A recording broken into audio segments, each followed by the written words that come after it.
Nations Unies, aujourd'hui transformé en prison. Passé le poste de garde, le quartier des femmes. À peine 50 mètres carrés pour une centaine de détenus. Juste à côté, l'espace réservé aux enfants. Notre arrivée est parfaitement orchestrée.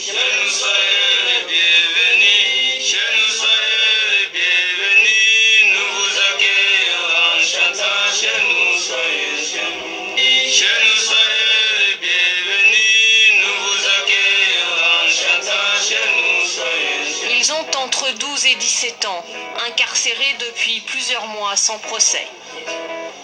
Leur périmètre, une cour de 20 mètres carrés et un dortoir à peine plus grand.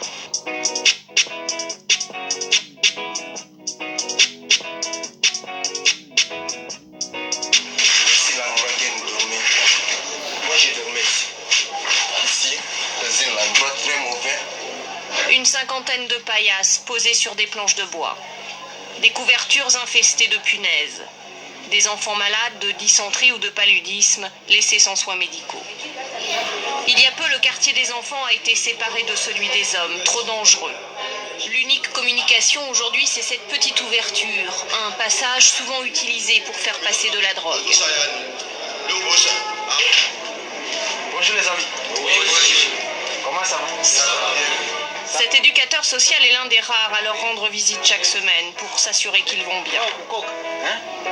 Ils ne mangent pas bien. D'ailleurs, aujourd'hui, ils n'ont pas préparé, il n'y a pas de la nourriture.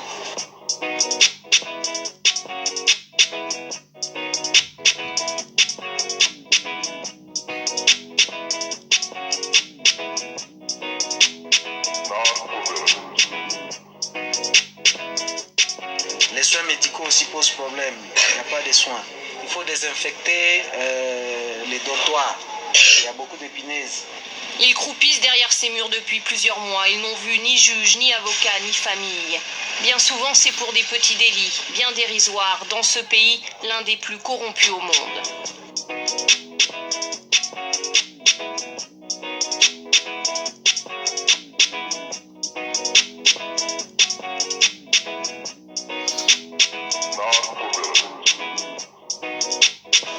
Il avait volé une petite casserole. Et il est ici depuis combien de temps? Il y a exactement 4 mois qu'il est ici. 4 mois. Sans voir le juge. Oui.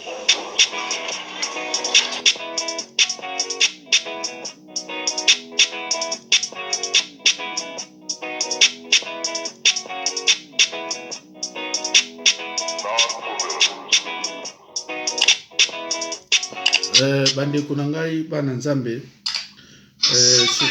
cher patriote, na banzi boyoki bino moko ndenge elobami na prison des enfants.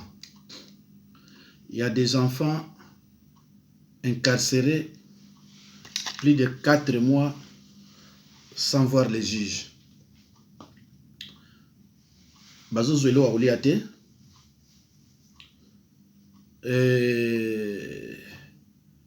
Conditions sanitaires eza penza mawatro. Tous ces enfants-là sont des Congolais chez eux. Tous ces enfants-là que vous avez vus, ce sont des Congolais chez eux. Ah, ndeko za pasi, hein? C'est-à-dire, bana wana nyonso oyo bino bomoni baza ba Congolais na mboka na bango. Mais tala na mboka na bango ba conditions oyo bango baza ko vivre chez eux. Ce sont tous des mineurs. Balobi batie bango wana ka pona makaba mike mike. Bako bwaka bango na prison bandeko na ngai. Ah, Congolais azangi mutu oyo akolobela ye. C'est pour ça que je dis ce que Tshilombo et les Baloba ont fait, cela s'appelle la sorcellerie. Donc, aux président de la République, oyebi na yoku que il y a une prison des enfants chez vous. Oyebi te. Donc, baza abandonné naebite naloba nini. Donc baza abandonné ndenge moko on dirait kutu baza na ba parenté, baza na autorité te, ne rien. Balobi 4 mois sans voir les juges ni avocat. Donc avocat d'office azate. Ale yo sikoyo mbongo oko ede bana wana ozwi yango otindi yango ba pa ya bongo oyo alalelaka mbongo.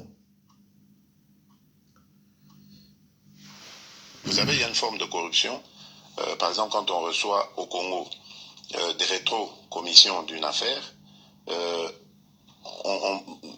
sous d'autres cieux, c'est illégal.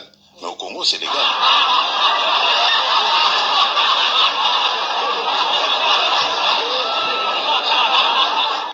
Allô, Badekunanga. 15 millions. Président de la République, Tilelo. Azako koka kolobate. Mbongo wana eza wapi pe ekenda wapi. Bandeko. Tolobate. 15 millions. Et sikoyo tala ndenge bato bazako vivre na kati ya prison. Bana mike. Nazuna ba mikolo te ya bandeko. Bana mike. Tande bazo vivre na kati ya prison. Ah bandeko. Soko zana ba parents na Kisasa. Soko zana moi quelque chose.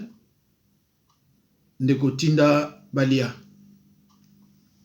Liwa eza kuna. Eza ya blague te. Nazana mutauti kuna. Toka na mto. Na makamu to découvrir soko zeli mwana Congo.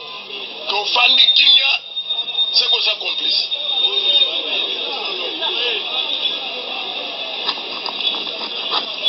Bisoto ebagiteke Kabila Joseph Fayena mission ao. Ya ko détruire Moka.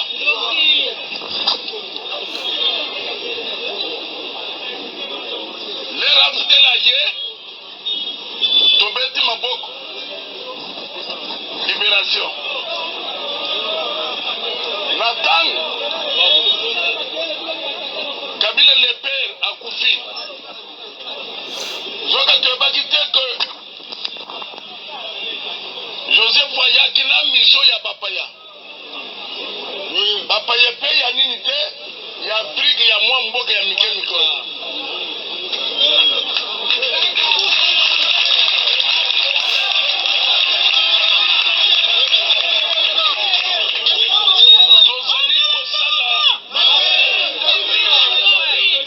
Tozali kosala éveil patriotique. Ya mwana Congo nyonso atelema. Mission ya liboso to découvrir ezalaki ya kobomela biso ba société nyonso. Pe a réussir mission na ye. Puisque ba société nyonso ekufi. Na lera azoboma yango azosala ya ye parallèle. Abomi miba asali miba mosusu. Abomi Jekami atiki production. Abomi poro wa matek asali ya ye port. Abomi silu asali ya ye société ciment. Donc biloko nyonso eza palpable, visible, soki bato bakei bazomona. Bato bazosala lero wana bakei projet technique. Bakongolais bazosala boye mongo nyonso ezali kozwama na basociété na biso efandaka awo te. Moto moko akosibino te. Mongo ezotonga na bamboka mosusu. Makambo ezolobama na sese biso totombola esiko mongongo.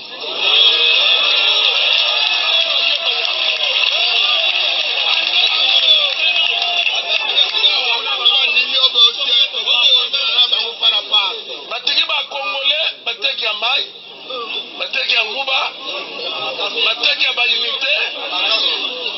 Ata l'université akomi na ka mwa commerce ya ateka coca.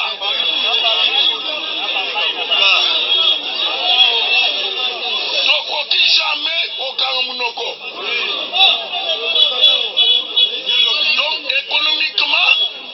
moko eza par terre na armée na la police. Comment voulez-vous que ba problème nyonso biso tozina Rwanda bato wana baza kose retrouver sikoyo na baposte ya commandement nyonso armée nyonso na police baservice ya sécurité renseignement militaire na maboko na bango. Boyebisa ngai mboka wana etekama ulieza mboka soki ofanda soki moto asangani bakoboma ye bakokanga ye tondimi liwa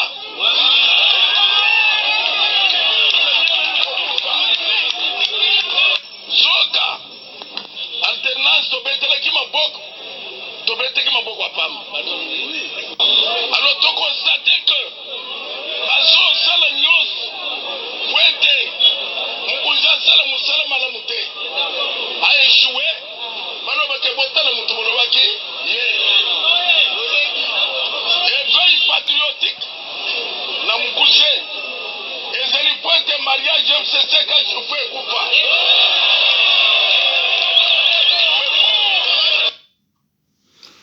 Bandeko bolandi nani évêque sataniste mukuna oyo yazoloba et soki tolandi oyo azoloba lelo azoloba ne babete azoloba très bien mais abosani aliana bangombongo parce que ye akondanaka ba catholique oyo babane koloba vérité ye akondanaki bango. Alo bandeko lelo oyo ye afongwani miso abandi koloba makambo po amoni ndeko na ye azawana ba bloqué ye. Mais bandeko nazoluka bino eloko moko ya référence ndenge abandaki kolobela Abbé Chole ndenge abandaki kolobela catholique ke botika politique bobima na tchaki yango eloko yango awa. Mais malheureusement, on a tchaki yango bien te. Donc, ezate. Alors, le coup c'est la bande qui vidéo, moyen à reprendre les sous ezate. Pour la lukango ezate. Mais bandeko, bien tout l'andanga, boyebi ke ye atiaka ba catholique. Pression na ndenge moke ba bima na politique ba zonga na makambo nzambe po makambo nzambe eza ya basali na nzambe te. Bandeko, je regrette que nazwaki yango mais malheureusement nayebi te ekendaki ndenge nini. Me bandeko na banzi yango yo bokoyoka yango ndenge ya banayi koloba e botala lelo kosambela mpo na mboka na biso. Effectivement na oyo nyonso ezali kolekana lokola mipepe eza gauche à droite ya yeluka trouble nazomona mpe na kikwite bato dire guerre moko tribal elingi banda et tout ça, mais oyo bato bazali kocréer de toutes pièces na mayele abe tosali prier mpona yango. En même temps tosali prier mpona kozongisa Joseph Kabila na maboko na nzambe na oyo asali. Papa nandi sincèrement bato to bakanisaki bitumba elobima un militaire aza na armée aza na tout mais azali kondima civil au pouvoir, mais il y a opposition. Les gens les sont non seulement dans le Congo, les gens les sont pour l'Afrique. Donc, Azali ko mérité, tout ça, mais le pour naïe, que Atikeli Bisso et l'autre Moko ya président social remise et reprise, là où il y a ce but. Et ça, là, où il y a ça, mon bout à quoi ça. Je ne pense pas que Kabila le père, Azala qui prêt pour la Koussala Makambo comme des Joseph. Je ne pense pas que l'Église catholique, Azala Mokonzi a l'église. Il faut que les gens sachent ça. Et 5 ans, Azala institution quelque part. 5 ans, Azali, organisation interne ya catholique, qui n'a rien à voir dans mon tomoko. 5 ans, à quoi il y a tel lot, à quoi il y a la police. 5 ans, comme le collègue, sur la lobby, sur les nains. Même sur les choses que les gars pour l'andangaï, ne sont tous les sur la zana. Oui, ça paye laïque et ça paye catholique. Catholique, c'était que ça tombe flamand. Oui, catholique, c'est là qu'il le colle à parti État. C'est-à-dire que l'église État, il y a mon comme tous les dirigés, il y a mon comme tous les autres. Non, avec les catholiques, tu vas coucher dans le Rwanda. Parce que comme tu es chrétien dans l'église, tu as la marche pour la bouger mokili. Parce que tu as martyr. Martyr pour la bise et à souka na bakanja. Bakanja des martyrs catholiques. Ils n'ont pas tous ceux qui créent ici qui ont pas martyr. Bakanja ku fait la chapelet. Bakanja ku fait la nous sommes. Pour les bateaux ku fait. Si quoi le connaît si quoi ya. Catholique a créé cette confusion. Pourquoi? C'est quoi qu'on crée le Koyani? Ou bien, nous avons fait les 5 ans. Nous avons fait les 5 ans. Mais tout ça, c'est cholé. Il joue avec du feu. L'église, c'est quoi que c'est la base de l'Ouïa Batouté? Discours n'a pas. Tu yebi, mouton a gagné. Tu colombeté. Bon, bango monko. Même si c'est le dème. Oh non. Oui, c'est lui qui incité à la haine. Oui, c'est lui qui incité. Qu'on trouble pour rien. Tout ça, c'est cholé. Sur le bolat de Soudan, nous sommes dans l'église. Nous faisons ce discours, il y a paix. Nous sommes des politiciens. Voilà, et l'eau que nous avons fait dans l'économie catholique. Maintenant, France, nous avons le comme France. Oui, c'est France, journaliste. France, la France, nous sommes des Congolais, pays souverain. Et pas dans le monde de là, gilet jaune. Macron, Assir Sananukuna, sont confondus. Et les yeux salam, il y a des Congolais, les lots, démocratie sol et fandi, basilique, basilique trouble, et ce n'est pas celui-ci, et c'est celle-là. Batika, ma Congolais, na Kimia, 5 ans à s'occuper na Makambia Bandimi. D'abord pour la président Oyaye, tu peux faire ma félicitation. Basal Moussana Baouna Kimia, Assanissa, Asal le gouvernement de l'Union nationale. Tu peux faire Longonia. Toute autorité vient de Dieu. L'Église travaille avec l'autorité établie. Chole, s'il vous plaît, Chole. Je ne sais pas si que Botika. Puisque ceux qui sont l'activité, ils sont pas de l'autorité. Ils sont tous à pasteur. Nous voyons que l'Église catholique, dans 5 ans, va commis qu'on peut s'image l'Église. Alors le collègue va commis qu'on peut s'image l'Église. Va coûter la vie dans un épisode. Dans un bango, va coûter l'épisode. Alors, Bandeko, c'est clair, hein? Nabandi Boyoki, Ndenge Tata Oyo, Azokoti la Kabila, Ponaye, Félix, la gouvernement, il y a Union nationale. Donc, Makamozala Malam, Ponde Kone Moulouba, Aleki. Mais, selon l'anime, le bani musukuna lobi, toyeba kite ke ekozala boye. Ah bon? Oyeba kite parce que maintenant on liena Kabila. Oyeba kite ke kozala boye pour maintenant on liena Kabila. Tant Kabila zo boma ba société nyonso, ba miba, ba sikleri, ba port. Mais yo zo liena ye. O dénoncer que le côté. Lelo yo o moni ndeko na yo muluba du pouvoir, o s'attendait qu'il y a quelque chose. Au bandi sikoyo yo koloba. Olobi na solete, batika politique. Batika politique na ba politicien. Pona, bino français, balou baboyebi, ceux qui battent la vérité, vous poussez les gens à la haine. Ceux qui ont la vérité, vous poussez les gens à la haine. Catholique, vous poussez. Mais si quoi yo et zanini. Bande ko totala moi lo mo so amke, bon to lo la yango quand même. Total. Ça quoi pour le peuple, tu que ce que tu y a ça va polele.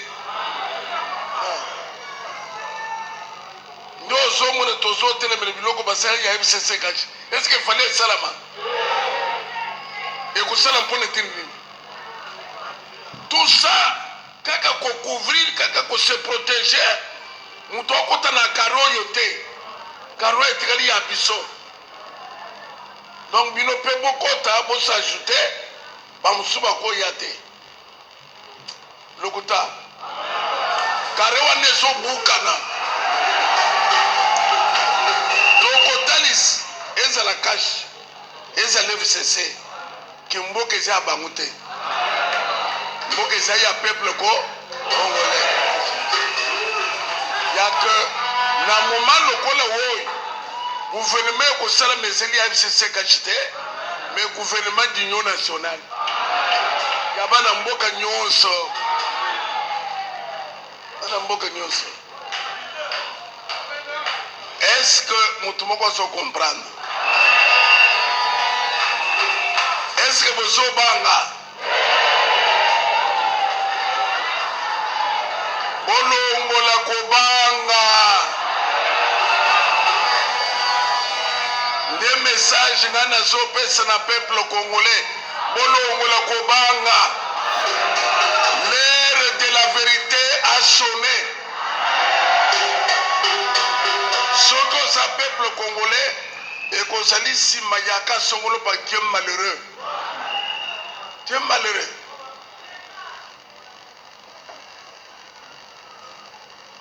Wapi mai? Wapi mai? Wapi mwingi? Et pourtant que société na biso ezopesa mwinda na ba pays Afrique. Au commun pays Afrique on est dindi en retour 70 millions 40 millions. Parce que on va na poche au lieu de renforcer basinga ba renforcer biloko. Baso tchana ba poche, baso tonga ba immeuble. Bako samba. Bako zoni saba immeuble nyos. Oye zo salama na Angola e kusalamao. Kusalamao.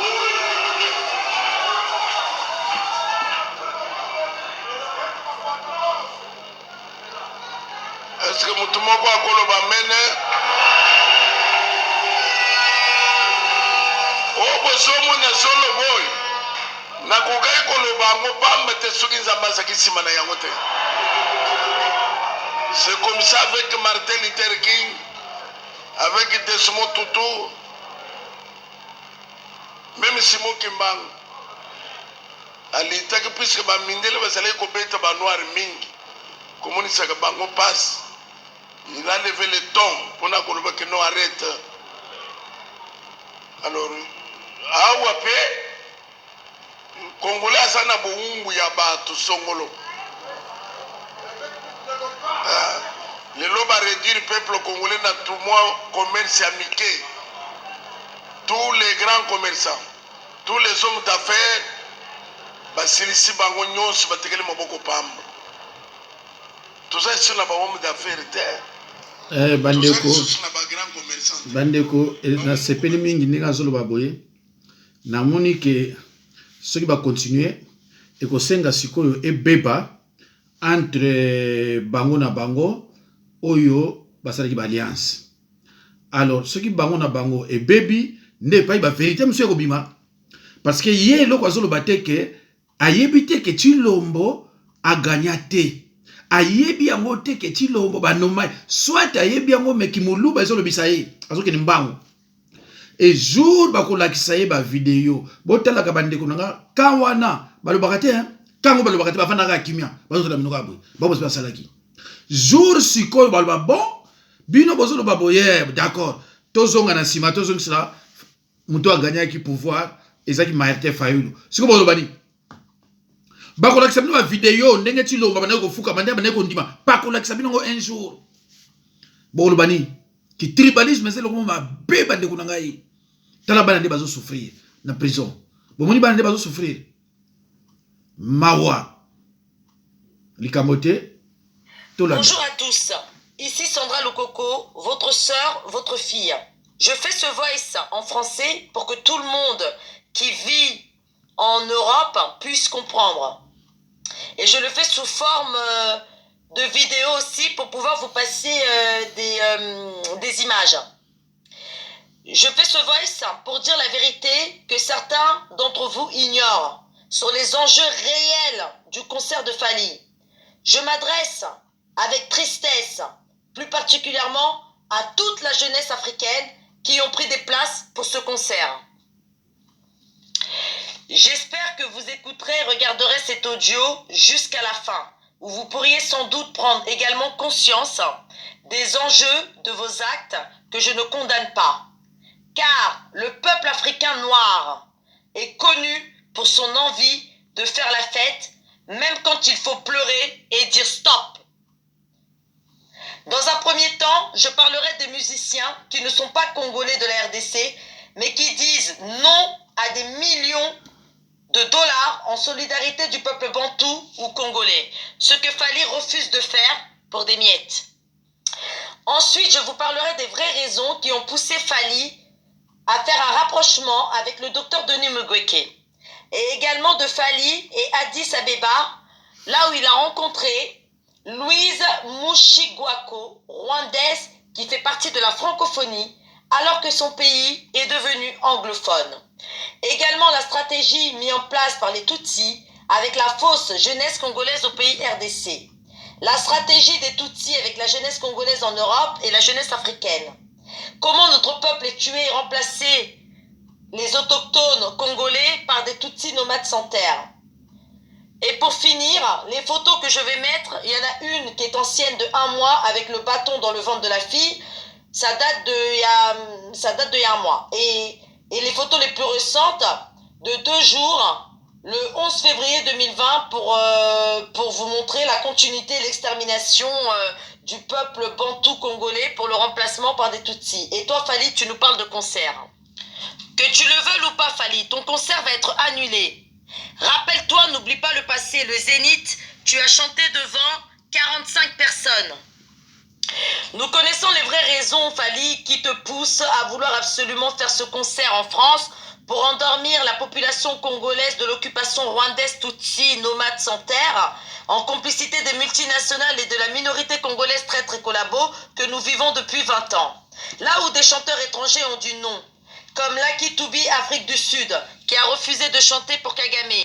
Eddie Kenzo, par solidarité à son peuple Hutu, a refusé de chanter pour Kagame, qui prétendait que le génocide des Tutsis avait eu lieu, alors que lui sait pertinemment que c'est les Tutsis qui ont tué les Hutus. Et un homme que je respecte a refusé des millions et des millions, Alpha Blondy, qui est un Ivoirien, qui chante aussi bien pour son peuple. En réponse à Kagame, il a fait une chanson contre Kagame en faveur des Congolais. Et toi, Fally, que as-tu fait pour le peuple, à part nous proposer tes 10% qui sont en réalité, mais vraiment une insulte inimaginable? On arrive à tes 10%, Fally. C'est l'une des raisons pour lesquelles tu t'es rapproché du docteur Denis Mukwege en préparation de ton plan que tu fais actuellement maintenant, Fally, c'est-à-dire nous endormir. Je ne sais pas si tu as cru que le Congo RDC était le Tchad. Fally, le cobalt fournit le monde d'aujourd'hui pour que nous puissions avoir des portables et des ordinateurs. Le coltan va fournir les voitures de demain. Dis-moi si à l'époque de Mobutu, on avait besoin de 10%, Fally. Tu ne peux pas te mesurer au docteur Mukwege qui répare les femmes. Toi, tu détruis les femmes par ta complicité avec l'occupation. Nous savons aujourd'hui que tu es ce que j'appelle, moi, une réserve des Tutsis comme l'a été Félix. Tu veux donner 10% humanitaire à ces femmes qui sont violées, dont on tire des balles dans le vagin. Fally, pour servir la cause des Tutsis pendant que notre peuple meurt. Fally, le Congo n'est pas à vendre, surtout pas pour des miettes. Vous avez fait un enchaînement pour nous endormir. Aujourd'hui, c'est toi le 28 février. Nyokalongo le 29 à Bruxelles. Emilia Bell en Suisse dans une semaine. Vous nous prenez vraiment pour des enfants. Pendant ce temps, Kagame avance dans ses projets Fally de balkanisation du Congo, une balkanisation économique, en signant des contrats. Bientôt, le prochain projet, ça va être de tuer tous les animaux du parc Virunga qui se trouve au Congo pour pouvoir exploiter le pétrole, de massacrer de la jeunesse congolaise qui se trouve vers le lac Kivu pour pouvoir exploiter le gaz. Et toi, tu viens nous parler du concert. Votre président nommé, Félix, dont tu viens de rejoindre les rangs de l'accompagnateur officiel pour les Tutsis. Kofi, arrête tes mascarades, car derrière Fally, il y a Kofi aussi, qui veut nous mentir. N'oublions pas le passé, le peuple congolais. Il nous a déjà fait le coup de venir soi-disant soutenir les femmes de l'Est du Congo, ce qui se passe. Mais une fois qu'il avait fait son concert, il est retourné auprès de leur maître penseur, les Tutsis. À Addis Abeba, Fally, tu as rencontré Louise Mushikwabo. Qu'est-ce qu'elle t'a dit, Louise Mushikwabo? Elle t'a dit de faire semblant d'avoir un malaise pour ne pas jouer au Rwanda, car ça allait être trop suspect pour les Congolais, on allait t'en vouloir. Donc tu as accepté ce contrat de faire semblant contre ton peuple en faveur du Rwanda. Donc tu as fait le malaise, mais tu vas honorer ce contrat pour le mois prochain, tu vas les chanter en faveur des Rwandais.